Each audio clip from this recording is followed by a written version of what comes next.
Here's the thing about asking for freedom.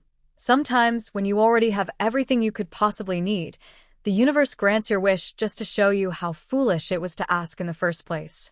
I'm Sarah, and this is the story of how one conversation ended the best relationship of my life and left me heartbroken, without a home, and completely alone.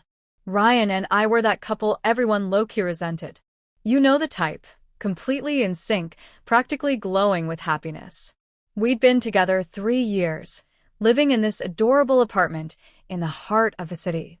We had our own rhythm, routines, inside jokes, matching mugs for lazy Sunday mornings spent with coffee and crossword puzzles.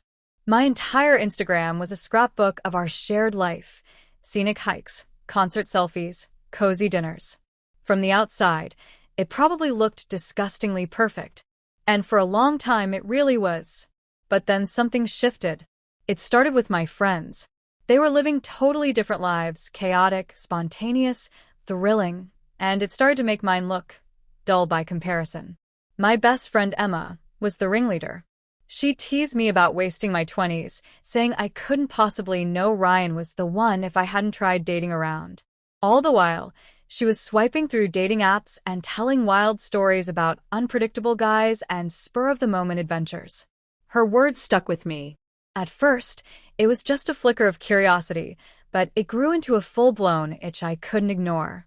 Suddenly, the comfort of our routine felt suffocating. Every familiar moment with Ryan started to feel like a cage. Picking the same restaurant, falling asleep halfway through movies, it all seemed like evidence that life was passing me by. Meanwhile, Emma and the others were out dancing and dating, while I was home chopping vegetables for the week ahead like someone twice my age. I didn't even notice I was pulling away at first.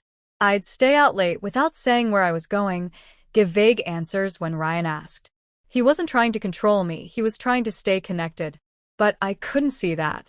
I only saw limits and missed experiences. Then one night, I caught myself Googling solo travel packages, not because I actually wanted to book a trip, but because just thinking about being completely free felt intoxicating. That fantasy, that hunger for something different, was all over my browser history. And Ryan found it. He sat me down, eyes serious, voice steady, and asked if I was unhappy. If there was someone else. If our relationship was no longer enough for me. And in that moment, instead of being honest and vulnerable, I panicked. I told him something that shattered everything. I said I loved him, but I needed to explore more before things got too serious. I framed it like a thoughtful decision, like I was doing something brave and self-aware. But really, I was just afraid. Afraid of missing out, of settling too soon.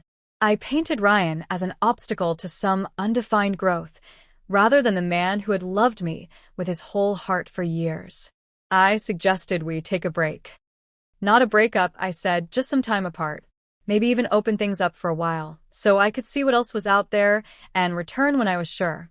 I even told him he could date too, like that somehow made it fair, even though the thought of him with someone else made me sick. Ryan didn't yell. He didn't fight. He just went quiet. And that silence cut deeper than any argument ever could. When he finally spoke, he asked if I really expected him to wait at home while I went off to experience other men, then just welcome me back when I decided he was enough. His voice was calm, almost too calm. And that should have been the moment I realized I was destroying something irreplaceable. But I kept talking, kept trying to explain. Thinking I was being logical. Thinking love could wait while I chased a fantasy. He was clearly angry, though he was trying hard to stay composed. I attempted to explain myself, insisting it wasn't about him not being enough. It was about making sure we weren't rushing into things too young. But every word I said seemed to make things worse. He accused me of not including him in the decision, of treating him like a backup plan while I went off to see what else was out there. Things quickly escalated. He called me selfish. I said he was being controlling. Eventually, I grabbed my purse and told him I was going to stay with Emma until he calmed down and we could talk like rational adults, because in my mind, he was blowing a reasonable request way out of proportion. Then he said something that should have scared me. Don't expect things to be different when you come back. But I was so certain I was in the right that I just rolled my eyes and left, convinced he'd see the wisdom in my words once he had some time to think. Emma's couch wasn't nearly as comfortable as our bed, and her enthusiasm for my newfound independence faded fast. After 2 days, she was already dropping hints that I should find another place. None of my other friends were eager to host someone going through a breakup, especially when they had their own lives and dates to deal with. By day 4, I realized Ryan hadn't called or texted once. That's when worry started to creep in. I decided to go back, to apologize for how I'd handled everything. I was sure we could work out a compromise, something that respected both of our needs. But when I tried to unlock the door, my key didn't fit. I assumed the lock was just being its usual stubborn self. I kept trying, but nothing worked. Then Mrs. Johnson from next door poked her head out and casually mentioned seeing a locksmith the day before. My heart sank. Ryan had changed the locks. When I finally got him on the phone, his voice was cold and detached. He told me the lease was now solely in his name, and that I had until Saturday to pick up my things. He'd be out from 2 to 4, so I wouldn't have to see him. That's when it really hit me. I was locked out literally and emotionally. The man I'd shared almost 3 years with had erased me from his life in a matter of days. The weeks that followed were a blur. I bounced from couch to couch, making panicked phone calls that often went unanswered. The same people who'd supported my decision to take a break were nowhere to be found when I needed a place to sleep. They had excuses: tiny apartments, strict roommates, boyfriends over. Eventually, I managed to scrape together just enough to rent a studio barely big enough to hold a bed. The walls were paper thin, the noise constant, and every night I lay awake asking myself how one conversation had dismantled everything I thought I had. But the real sting came when I returned to collect my remaining belongings. Ryan was there, with someone new. Her name was Lisa. She had a key. She was wearing one of his shirts. And she was everything I thought I wanted to be. Easygoing, carefree, unburdened. Ryan looked amazing. Happy. Confident.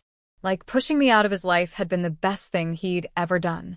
In one final, humiliating effort, I tried to win him back. But he just looked at me, kindly, almost like he felt sorry for me, and said words that still echo in my head. I loved you, too, but not anymore. 6 months later, I'm still in that cramped apartment, still swiping through dating apps, still trying to figure out what it was I thought I was missing. Ryan and Lisa are engaged now, planning the life I once had and let go of because I thought there might be something better waiting for me.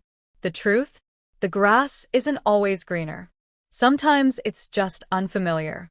And sometimes that unfamiliarity turns out to be lonelier, harder, worse.